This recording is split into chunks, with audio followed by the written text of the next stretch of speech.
নমস্কার বন্ধুরা, সুপ্রভাত। কেমন আছো তোমরা সবাই? আশা করছি তোমরা সবাই খুব ভালো আছো, আর আমিও বেশ ভালো আছি। আমার ছোট্ট একটি চ্যানেল শখের পরিবারে তোমাদের সকল বন্ধুকে জানাচ্ছি অনেক অনেক স্বাগত আর অনেক অনেক ভালোবাসা। আজকের বারটি হলো বুধবার, আর ঘড়িতে এখন সময় সকাল ওই 8টা মতো। রোজকার দিনের মতো সকাল সকাল আমি স্নান করে নিয়েছি, আর স্নান করে এসে এই যে চুলটা একটুখানি ভালো করে মুছে নিলাম, তারপরে মুখে মেখে নিচ্ছিলাম একটু ক্রিম।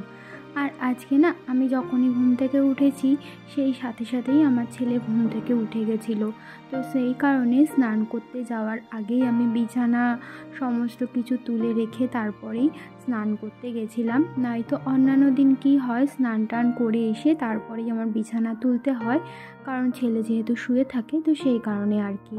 তো এই তো মুখে ক্রিম মেখে একটু পরে নিলাম সিঁদুর, আর কপালে একটা টিপ দিয়ে দিলাম।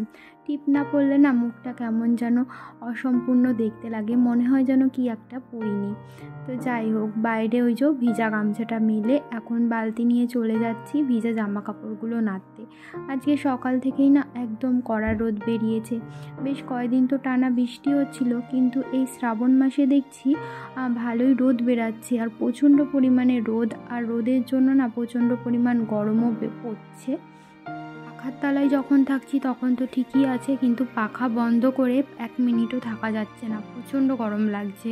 তো যাই হোক, তার উপরে এই কয়দিন না আমাদের এদিকে কারেন্টটাও প্রচণ্ড জ্বালাচ্ছে, একবার কারেন্ট গেলে আর সহজে আসতে চাইছে না। তো এই যখন দেখছিলেন আমি বাইরে জামা কাপড়গুলো মেলছিলাম, তারপরে কাটিয়ে ফেলেছি অনেকটাই সময়, মাঝে পুজো দিয়েছি, ছেলেকে রেডি করে স্কুলেও পাঠিয়ে দিয়েছি। আর এখন ঘড়িতে ওই 12:15 মতো বাজে। একটু আগে এই পুচকুটাকে আমাদের বাড়ির পাশে আমার কাছে একটু দিয়ে গেল, কারণ ওর মা একটু কাজ করবে। ওর মা যেহেতু বাড়িতে একাই থাকে আর ও প্রচণ্ড পরিমাণে দুষ্টুমি করে, তো সেই কারণে ওর মা না মাঝে মাঝে তো যখন পারে না তখন আমার কাছে মাঝে মাঝে এসে দিয়ে যায় একটু ধরবার জন্য। তো সেই কারণে আমি ওর সাথে একটু খেলাধুলা করছিলাম। আর আমার সংসারের কাজ বলতে সবটাই হয়ে গেছে, আর কয়েকটা কাজ বাকি আছে, সেটা তোমাকে তুমি একটা হাম্পি খাও। তো যাই হোক, ওর সাথে একটুখানি খেলা করছিলাম, আর ওদিকে তো ছেলে চলে গেছে।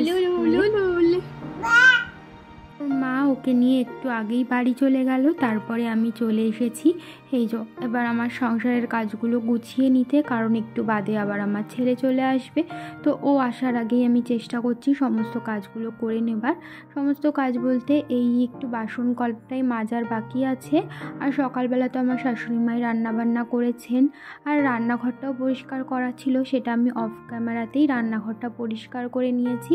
আর এখন বাসনগুলো মেজে নিচ্ছি, আর বাসনগুলো মাজা হয়ে গেলে না একটু দোকানেও যেতে হবে, ওই যে ছেলের দুধ আনতে। তো ভাবছি যে এখনই দোকান থেকে মানে দুধটা নিয়ে আসি, তার কারণ বিকালবেলা করে না আর দোকানে যেতে ইচ্ছা করে না। তো সেই কারণে তাড়াতাড়ি করে বাসনগুলো মেজে নিচ্ছিলাম, আর মনে মনে ভাবছিলাম যে আবার দোকানটা বন্ধ হয়ে যাবে নাকি।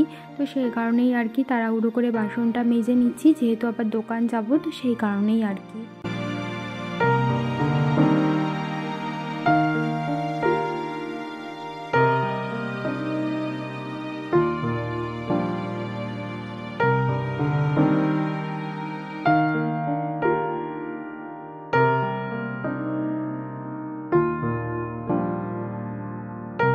বাসনগুলো মাজার পর বাসনগুলো এনে রান্নাঘরে রেখে দিচ্ছি। আর দেখো, রান্নাঘর পরিষ্কার থাকলে কত সুন্দর না দেখতে লাগে, যেখানকার জিনিস সেখানে থাকবে, একদম টিপটপ থাকবে, এটাই কিন্তু ভালো লাগে দেখতে, চোখেরও শান্তি আর মনেরও শান্তি। বাসন কটা মাজার পরেও আমার কয়েকটা কাজ আছে, যেমন ধরো রোদ থেকে জামা কাপড়গুলো তুলে এনে রেখেছি, এই জামা কাপড়গুলো না এখনই ভাঁজ করে রাখবো। এই শাড়ি না রোদ থেকে তুলে এনে সাথে সাথে ভাঁজ করে না রাখলে আবার কুচকে যায়, তো সেই কারণে রোদ থেকে আসার সাথে সাথেই চেষ্টা করি আমি শাড়িগুলো একদম টান টান করে ভাঁজ করে রাখবার। শুধু শাড়ি না, জামা কাপড়গুলোও ভাঁজ করে রাখবার। আর যেদিন সময় পাই না সেদিন আর কি করবো, অগত্যা ওইভাবেই রেখে দিতে হয়। তো যাই হোক, এই যে কয়েকটা মাত্র জামা জামা কাপড় ছিল, মানে ওই আমার শাশুড়িমার একটা শাড়ি, একটা নাইটি আর দুটো মাত্র ব্লাউজ, ওই কটাই আমি ভাঁজ করে এখন রেখে দেব। এই যে ওখানটাতেই রাখে আমার শাশুড়িমা জামা কাপড় ভাঁজ করে। তো ওখানে রেখে আমি এখন এই যে ফ্রিজের ওপরটা না একটু পরিষ্কার করব। দেখতেই পাচ্ছ ফ্রিজের ওপরটা কী পরিমাণ ধুলো জমে রয়েছে। কয়েকটা দিন ধরে ভাবছি যে ফ্রিজের ওপরের এই জিনিসপত্রগুলো সরিয়ে ধুলোটা মুছবো, কিন্তু মোছাই হচ্ছে না। আর ফ্রিজের উপরে যেই কভারটা পাতা ছিল ওটা না তুলেছিলাম কয়েকদিন ধরে, ওই বৃষ্টি হচ্ছিল না টানা, তখন না ফ্রিজের ওপরটা দেখছিলাম ঘেমে ঘেমে গিয়ে এই উপরের কভারটাও ভিজে যাচ্ছিল। তো সেই কারণে কয়েকদিন তুলে রেখেছিলাম। এখন তো আবার বৃষ্টি হচ্ছে না, রোদ বেরাচ্ছে, এখন আবার দেখছি ফ্রিজের ওপরটা না আর ঘামছেও না। তো সেই কারণে আর কি ফ্রিজের কভারটা আবার আগের মতো পেতে দিলাম। আর এই দেখো আমাদের ফ্রিজে যেহেতু হ্যান্ডেল নেই, তো এই জায়গাটা ধরে ওই ফ্রিজটা খুলতে হয়, সেখানটা না ওই হ্যান্ডেলে লাগানোর জন্য যে কভারটা ছিল ওটাই রেখে দিই, কিন্তু ওটা না যেহেতু পাতলা তো সেই কারণে বারবার পড়ে যায়। তো সেই জন্য একটা নেল পালিশের কৌটা দিয়ে ওটাকে চেপে দিলাম যাতে বারবার আর হাওয়ায় পুড়ে না যায়। তো যাই হোক, ওদিকে ফ্রিজটাও ভালো করে মুছে নিয়েছি। আর কলিং দিয়েই মুছতাম, কিন্তু কি বলতো কলিংটা না নিচের ঘরে রয়েছে, আবার এখন নিচে যেতে ইচ্ছা করছে না। তো সেই কারণে আর কি পরে আবার যখন নিচে যাব কলিংটা নিয়ে এসে ফ্রিজটা আর একবার কলিং দিয়ে ভালো করে মুছে নিতে হবে। এই উপর নিচ ঘরে থাকলে না এই একটা সমস্যা, ধরো উপরে কোনো জিনিস দরকার হলো তখন সেটা নিচে থাকে, আর নিচে কোনো জিনিস দরকার থাকলে তখন সেটা উপরে থাকে। আর ওই তো তখন আর বারবার উপর নিচ করতেও না ভালো লাগে না। তো যাই হোক, ফ্রিজ মুছে একেবারে ঘর দুটোও ঝাড় দিয়ে নিলাম, তাহলে আর বিকালে আর ঘরটা ঝাড় দিতে হবে না, বিকালের কাজটা আমার অনেকটাই এগিয়ে থাকবে। তো ঘর ঝাড় দেওয়ার পর দেখতেই পেলে অনেকটাই নোংরা বেরিয়েছে ঘর থেকে। তো এই তো এখন বসে পড়েছি দুপুরের খাবার নিয়ে। সকালবেলা না আমি লুচি দিয়ে মাংস দিয়ে খেয়েছিলাম, সেটা তোমাদের সাথে শেয়ার করিনি। আগের দিন রাত্রে লুচি ভাজা হয়েছিল, কয়েকটা লুচি ছিল, সেই লুচিগুলো দিয়েই আমি একটু মাংস খেয়ে নিয়েছিলাম সকালে, আর এখন দুপুরবেলা ভাত দিয়ে খেয়ে নিলাম। তো তারপরে চলে এসেছি নিচে, আর নিচে এসে একটা ড্রাম ভালো করে ধুয়ে নিচ্ছি, কারণ শ্বশুরমশাই এই ড্রামটা নিয়ে যাবেন মানে জল নিয়ে আসার জন্য। আর আমাদের না কেনা জলই খাওয়া হয়, যেহেতু আমাদের এই কলের জল অতটা ভালো না, তো সেই কারণে জল কিনে এনেই আমাদের কিন্তু খাওয়া হয়।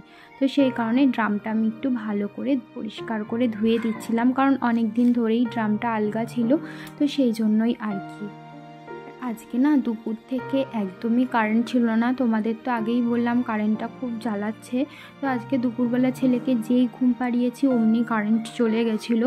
তারপরে তো হাত পাখা দিয়ে হাওয়া করে করে ওই 1 ঘন্টা মতো শুয়েছিল, মানে ঘুমিয়েছিল, তারপরে উঠে গেছে। ও দুপুরে মিনিমাম 2-2.5 ঘন্টা ঘুমায়, সেই জায়গায় আজকে 1 ঘন্টা ঘুমিয়েছে। ওই যে কারেন্ট ছিল না, একটু আগেই কারেন্ট আসলো, ওই 3:45 নাগাদ কারেন্ট এসছে, আর কারেন্ট গেছিলো 1:30টার সময়। তো অনেকক্ষণই কারেন্ট ছিল না মাঝখানে। আর এই যে কারেন্ট আসার পর ছেলের গাটা একটু মুছিয়ে একটু পাউডার লাগিয়ে দিয়েছিলাম, আর ওই হেয়ার ব্যান্ডটা আমিই দিয়ে দিয়েছিলাম, কারণ ওই যে চুলগুলো কপালের উপরে আসছিল, তো ওর হয়তো আরও বেশি অস্বস্তিকর লাগছিল, তো সেই কারণে আর কি। কিন্তু দিয়ে দেওয়াই সার। হেয়ার ব্যান্ডটা মাথায় দেওয়ার সাথে সাথেই ও এক টান দিয়ে হেয়ার ব্যান্ডটা খুলে দিয়েছিল। তো যাই হোক, এখন যেহেতু বিকেল হয়ে গেছে, বিকেল বলতে ওই 5:30 মতো বাজে, তো সেই কারণে আর কি সমস্ত ঘরের জানলাগুলো আমি বন্ধ করে ওই পর্দাগুলো টেনে দিচ্ছিলাম। তো তারপরে এই যে বিছানাটাও ঝেড়ে নিচ্ছি, নিয়ে এখন ঘরটাও ঝাড় দিয়ে নেব। ওপরের ঘরগুলো তো আগেই ঝাড় দিয়েছি, তোমাদেরকে দেখিয়েছিলাম। এখন নিচের ঘরটা ঝাড় দিয়ে সামনের যে উঠানটা আছে ওই জায়গাটাও ঝাড় দিয়ে নেব। ঘড়িতে এখন ওই 5টা 5:30 মতো বাজে, তবুও দেখতে পাচ্ছ রোদের কি তেজ। পুরো দরজাটা খুলে দিয়েছি, ঘরের মধ্যে রোদ চলে আসছে। আর যেহেতু আমাদের বাড়িটা পশ্চিমমুখ, আর পশ্চিম দিক থেকে যেহেতু সূর্য অস্ত যায়, তো যখন রোদ ওঠে না এই শেষ টাইমটায় মানে বিকালের টাইমটায় একেবারে পুরো রোদটা আমাদের বাড়িতে এসে পড়ে। তো দেখতেই পাচ্ছ এখন একটু কমেছে রোদ, কিন্তু একটু আগে পুরো এই উঠানটায় মানে আসাই যাচ্ছিল না, এত পরিমাণে কড়া রোদ ছিল। তো যাই হোক, এই উঠানটা ঝাড় দিয়ে একটু ফ্রেশ হয়ে একটুখানি বাইরে যাব, কারণ ঘরের মধ্যে সারাদিন থাকি, তো একটু বিকালবেলা করে বাইরে না বেরোলে না ভালো লাগে না। ওই ছেলেও একটু খেলাধুলা করে, ও যেহেতু সারাদিন ঘরে থাকে, আর ওর বয়সী অনেক ছোট ছোট বাচ্চারাও আসে বিকেলবেলা করে, ওদের সাথেই একটু খেলাধুলা করে, তো সেই কারণে বিকেলবেলা করে ওকে নিয়ে একটু বাইরে যাই। বন্ধুরা, ঘড়িতে এখন বাজে রাত 10টা। অনেকক্ষণ বাদে তোমাদের সামনাসামনি আসলাম, মানে তোমাদের সাথে লাস্ট ভিডিও শেয়ার করেছিলাম মনে হয় বিকেলবেলা, তারপরে মাঝখানে তোমাদের সাথে আর কোনো ভিডিও শেয়ার করিনি। আসলে ওই যে সন্ধ্যাবেলা সন্ধ্যা টন্ধা দিয়েছি রোজ দিনের মতো, তারপর ছেলেকে নিয়ে একটু বই পড়াতে বসেছিলাম, আর তারপরে ওই রাতের খাওয়া দাওয়া যেটা থাকে আর কি ওগুলোই সেরে এখন নিচে আসলাম। আর রাতের খাওয়া দাওয়া বলতে আজকে তো আমাদের মাংস রান্না করা হয়েছিল, সেটাই না ছিল, আর ডালও ছিল আগের দিনে, তো সেগুলোই সমস্ত কিছু গরম করে রাত্রে খেয়ে নিয়েছি। আর রাত্রে শুধুমাত্র একটু মিষ্টি কুমড়ো ভাজা হয়েছিল, ওটা দিয়েই আজকে আমাদের রাতে সবার খাওয়া দাওয়া হয়ে গেছে। আর এখন এই তো নিচে এসে ফ্রেশ হলাম, আমি ছেলেকে ফ্রেশ করালাম, বিছানা করলাম, আর এখন শোবো। তো শোয়ার আগে ভাবলাম যে তোমাদের সাথে এসে একটু কথা বলে নিই আর ভিডিওটাও শেষ করে ফেলি।